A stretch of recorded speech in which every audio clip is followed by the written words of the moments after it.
आज 5 minute chemistry में क्या सीखने वाले हैं हम? By the way, this is Shishir Mittal from Vyas edification Kota, और आज हम आपके लिए लेके लाए हैं इलेक्ट्रो रिफाइनिंग के कॉन्सेप्ट्स। क्या इलेक्ट्रो रिफाइनिंग, ये क्या होता है? अगर आपके पास कोई मटेरियल है, कोई मेटल है, और आप उसे एकदम अल्ट्रा प्योर फॉर्म में लाना चाहते हैं, एकदम 100% गोल्ड, 100% कॉपर, 100% सिल्वर, तब जो प्रोसेस यूज होती है वो कहलाती है इलेक्ट्रो रिफाइनिंग। इलेक्ट्रोलिसिस की मदद से यह काम किया जाता है। कैसे, आप देखिए। तो आइए देखते हैं एक सॉल्यूशन को। कॉपर सल्फेट का एक सॉल्यूशन लिया हमने। मान लीजिए अगर हम कॉपर की इलेक्ट्रो रिफाइनिंग कर रहे हैं, उसमें क्या किया है, एक सॉल्यूशन है जिसमें हमने 2 ब्लॉक्स डाले हैं कॉपर के। अच्छा, एक को कैथोड एक को एनोड लिख रखा है। ऐसे क्यों? अभी तो हमने बिजली के कनेक्शन नहीं करे, अभी करने हैं, लेकिन इसमें आप देखें जो काम किया जा रहा है वो ये कि आपके पास एनोड पर क्या होता है, बाय डेफिनेशन जहां ऑक्सीडेशन होता है उसको एनोड बोलते हैं, और जहां रिडक्शन होता है उसे कैथोड बोलते हैं। ये इसकी परिभाषा है। पॉजिटिव या नेगेटिव से कभी एनोड या कैथोड को मत पहचानिएगा, क्योंकि ये गैल्वेनिक और इलेक्ट्रोलाइटिक सेल्स में उल्टे हो जाते हैं। अच्छा, तो अब क्या करेंगे हम? अब आप ये देखें, इस तरह से कनेक्शन किया जाएगा, प्लस और माइनस। जहां प्लस है वहां से बैटरी इलेक्ट्रॉन खींच रही है, और जहां माइनस है वहां बैटरी इलेक्ट्रॉन दे रही है। इलेक्ट्रॉन दे रही है तो यहां रिडक्शन होगा, जहां से इलेक्ट्रॉन खींच के निकाले जा रहे हैं, loss of electrons is oxidation, तो यहां पर ऑक्सीडेशन हो रहा है। कॉपर अगर इलेक्ट्रॉन देता जाएगा और ये बबतो रिएक्शन क्या होगा, कॉपर ऑक्सीडाइज हो जाएगा, बनाएगा Cu2+ प्लस 2 इलेक्ट्रॉन्स। ये इलेक्ट्रॉन्स यहां बैटरी ने खींच लिए, और यही इलेक्ट्रॉन धकेल के यहां पे खिला दिए गए, और यहां पर जब इलेक्ट्रॉन्स एक्स्ट्रा आएंगे तो बाहर से जो कॉपर आयंस हैं वो आकर्षित होकर आ जाएंगे। ये इलेक्ट्रॉन खा खाकर क्या करेंगे, चुपचाप यहीं बैठ जाएंगे और धड़ाम से इसके ऊपर चिपक जाएंगे, और क्या बन जाएगा, मेटालिक कॉपर। अब आप कहेंगे कैसे बेवकूफी का काम है, पहले वही कॉपर है उसी को ऑक्सीडाइज कर रहे हो, और वही कॉपर आयन है उन्हीं को रिड्यूस कर रहे हो। कॉपर यहां से यहां पहुंच गया, उससे अच्छा है इसको उठा के इसके ऊपर रख देते, वहीं पहुंच जाता। नहीं, एक फर्क है बहुत बड़ा। क्या फर्क है? अब यह बहुत खास बात है। इलेक्ट्रो रिफाइनिंग किस सिद्धांत पे काम करती है, किस प्रिंसिपल पे काम करती है, यह आपको देखना है। और इसमें होगा क्या, आप देखिए, ये जो ब्लॉक है एनोड, ये काफी मोटा ताजा विशाल एनोड रखते हैं अक्सर लोग शुरुआत में, क्योंकि जैसे जैसे ऑक्सीडेशन होगा धीरे धीरे ये कम होता जाएगा, और ये इंप्योर कॉपर का होता है, क्योंकि आप प्यूरिफिकेशन कर रहे हैं ना, तो जो अशुद्ध है उस पे आप उस इंप्योर कॉपर को आपने यहां डाल दिया। इसमें इंप्योरिटीज किस किस चीज की हो सकती हैं? कई चीजों की हो सकती हैं। एक तो हो सकता है मेटल, जो इलेक्ट्रोकेमिकल सीरीज में हो सकता है कॉपर के ऊपर हो या कॉपर के नीचे।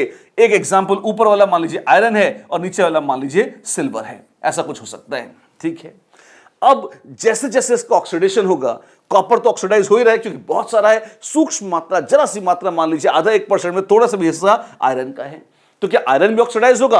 जी हां, वो सॉल्यूशन में ऑक्सीडाइज होता जाएगा फेरस बना के। क्या सिल्वर भी ऑक्सीडाइज होगी? नहीं, क्यों? वो तो इलेक्ट्रोकेमिकल सीरीज में नीचे है, तो क्या होगा, उसके आसपास से कॉपर हटता जाएगा, तो धड़ाम से सिल्वर नीचे गिर जाएगी और यहां इकट्ठी हो जाएगी। ये जो बनेगा ये कहलाता है एनोड मड। अरे वाह, काफी अमीर मड है जिसमें चांदी हो रही है। यहां चांदी है और कीचड़ वाली चांदी है, जो भी है चांदी वाली कीचड़ है, whatever you can call it, है ना। ये एनोड मड इकट्ठी होती जाएगी। तो आपको डर लग सकता है कि सॉल्यूशन में कॉपर आयंस थे, इनके साथ तो गंदगी पैदा करने वाले फेरस भी चले गए। हाँ, चले गए। पर अब आप देखिए इलेक्ट्रोकेमिकल सीरीज में ऊपर कौन है, आयरन या कॉपर? Of course iron. तो फेरस जब यहां आएगा, अब यहां कंपटीशन देखिए, फेरस भी है और कॉपर आयंस भी हैं।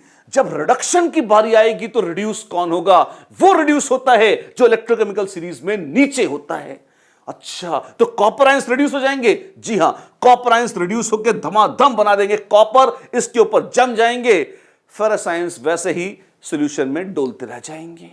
अरे वाह, तो कॉपर में जो इंप्योरिटीज थी उनमें इलेक्ट्रोकेमिकल सीरीज में जो ऊपर थी वो सॉल्यूशन में आयन बना के रह गई, कैथोड पर जमी नहीं, और जो कॉपर के नीचे थी वो धड़ाम से नीचे गिर गई और वहीं पड़ी रह गई, उन्होंने बना ली एनोड मड। जी हां, यही नहीं, थोड़ा बहुत copper oxide, sulphide, silica, silicate, जो भी कचरा पट्टी है वो नीचे गिर जाता है, एनोड मड का हिस्सा बन जाता है। एक बात और बताता हूं आपको, चांदी का सबसे बड़ा, सिल्वर का सबसे बड़ा स्रोत आज की तारीख में दुनिया में पता है कौन सा है?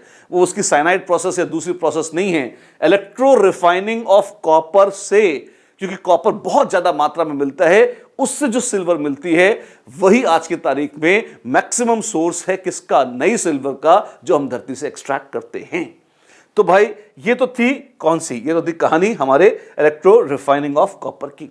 जो यही प्रोसेस थी, थोड़ा सा एक छोटा सा एनिमेशन है जिसमें भी ये दिखाई गई है। अगर आप देखेंगे वही एनोड वही कैथोड, आपने करंट पास किया, यहां से आपने इलेक्ट्रॉनों को खींचा, वही प्रोसेस हम रिवाइज कर रहे हैं। साथ साथ copper ions oxidize, copper oxidize होकर कॉपर आयंस बना रहे हैं, और यहां इलेक्ट्रॉनों को दिया गया तो वही कॉपर आयंस रिड्यूस होकर मेटालिक कॉपर बना रहे हैं। धीरे धीरे ये पतला होता जाएगा, वो मोटा एनोड मड, और अल्टीमेटली आपने देखा चाकू वाकू आ रहे हैं, इलेक्ट्रोप्लेटिंग है इनफैक्ट। इसको अगली बार हम देखेंगे, उसका ट्रेलर दिखा देता हूं। ये क्या कर रहे हैं हम स्टील के चाकू पर गोल्ड की एक परत चढ़ा रहे हैं। कैसे?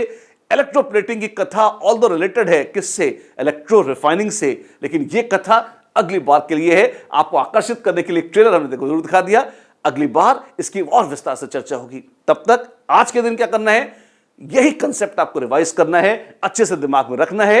इलेक्ट्रो रिफाइनिंग की बात हमने करी है, मजेदार है। एक क्वेश्चन भी पूछता हूं आपसे, अगर कॉपर की इलेक्ट्रो रिफाइनिंग करी है तो एनोड मड में मिली है सिल्वर। आपको कमेंट बॉक्स में इसका जवाब देना है। अगर कॉपर की इलेक्ट्रो रिफाइनिंग करी है तो एनोड मड में मिली है सिल्वर। अगर सिल्वर की इलेक्ट्रो रिफाइनिंग करेंगे, अगर सिल्वर की इलेक्ट्रो रिफाइनिंग करेंगे तो एनोड मड में कौन कौन से चीजें आप एक्सपेक्ट कर सकते हैं?